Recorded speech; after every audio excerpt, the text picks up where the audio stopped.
తెల్లవారే వెలుగు రేఖలా పచ్చ పచ్చ పచ్చి మట్టి బొమ్మలా అల్లి బిల్లి వెన్న పాల నురగలా అచ్చ తెలుగు ఇంటి పూల కొమ్మలా దేవదేవుడే పంపగ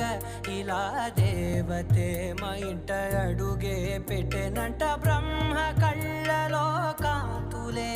మా అమ్మలా మా కోసం మళ్ళీ లాలి పాడేనంట.